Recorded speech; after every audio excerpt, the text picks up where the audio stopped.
கர்த்தராகிய இயேசு கிறிஸ்து நாமத்திலே உங்கள் அனைவருக்கும் வாழ்த்துக்கள். இந்த நாளுக்குண்டான உயிருள்ள ஒரு அதிசயமான வார்த்தை சங்கீதம் 91:10.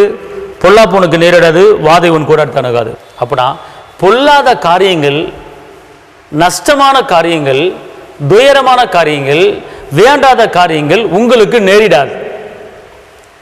அன்பானவர்களே, இன்னைக்கு சொல்றாரு பொல்லாப்புனுக்கு நேரிடாது.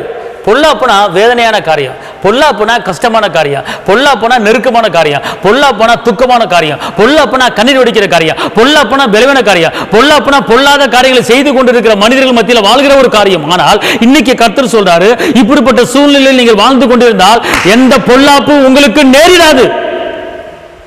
பயப்படாதீர்கள், வாதம் உங்க கூடாரத்தானுக்காது. அல்லேலூயா. பலவீனம் உங்க வீட்டு பக்கம் வராது. பலவீன ஆவி உங்க வீட்டு பக்கம் வரமாட்டான். உங்களுக்குள்ளே காண்டாம் இருத்துக்கு உண்டான ஒத்த பலனை கர்த்தர் கொடுக்கிறார். அதனால கர்த்தர் இன்னைக்கு சொல்றாரு, ஒன்று பொல்லாத காரியம் உங்க பக்கத்தில் வராது, 2 பலவீனம் உங்க பக்கத்தில் வராது. அதான் இந்த வசனம் என்ன சொல்லுது, பொல்லாப்பு உனக்கு நேரிடாது, வாதம் உன் கூடாரத்தானுக்காது. கூடார் என்பது உங்க வீடு. உங்க வீட்டுக்கு பொல்லாத காரியங்கள் வராது, உங்க வீட்டுக்கு நோய்கள் எதுவுமே என்ன செய்யாது, அணுகாது அப்படிங்கிறார். அப்படிப்பட்ட ஒரு வார்த்தை இந்த நாள் கொடுக்குறார். அதனால பலவீனத்தை குறித்து கலங்க வேண்டாம். எனக்கு ஆயுசு நாட்கள் கெட்டியா? கண்டிப்பாக கெட்டி தான். திரும்ப வாழ வயதை பெற்றுக்கொள்ள மாட்டேன்னா கண்டிப்பாக வாழ வயதை பெற்றுக்கொள்வீங்க. உங்கள் சரீரத்தில் இருக்கிற எலும்பெல்லாம் நினமுலா எலும்பாய் மாறும். ஏன் கவலைப்படுறீங்க? கர்த்தர் சொல்லிட்டாரு, வாத உன் கூடாரத்தை அணுகாது. எல்லாம் சொல்லுங்கள், எந்த பலவீனமும் என் வீட்டை அணுகாது. சொல்லி பாருங்கள், வராது. நீங்கள் என்ன பண்ணுவீங்க? பலவீனம் வந்துடுமோ, கஷ்டம் வந்துடுமோ அப்படின்னா வந்துடும். நீங்கள் என்ன செய்யுங்க? வராதுன்னு சொல்லுங்கள்.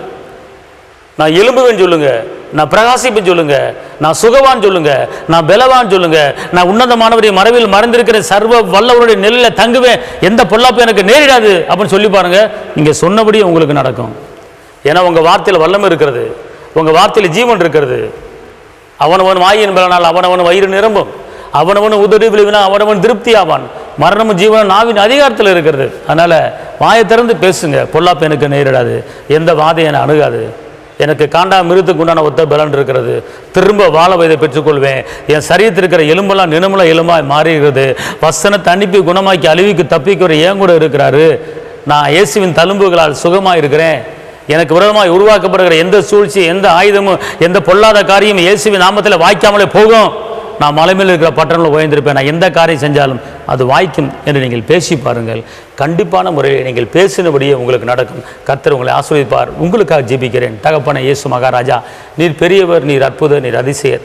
இந்த நாளில் இந்த வேலையிலே ஆண்டவர் உங்களுடைய கிருபை கூட இருப்பதற்கு நன்றி, உங்களுடைய பலன் கூட இருப்பதற்கு நன்றி, உங்களுடைய வல்லமை கூட இருப்பதற்கு நன்றி, உங்களுடைய அதிசயம் கூட இருப்பதற்கு நன்றி. இந்த நாளிலே ஆண்டவர் நிகழ்ச்சியை பார்க்குற ஒவ்வொரு குடும்பத்தையும் ஆஸ்வதிங்க.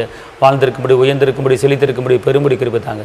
இரத்த கோட்டைக்குள்ள மறைத்துக் கொள்ளுங்க. ஆஸ்வதிங்க. இயேசுவின் நாமத்தில் பிதாவே, ஆமென். கர்த்தர் உங்களை ஆசீர்வதிப்பார். ஹல்லேலூயா.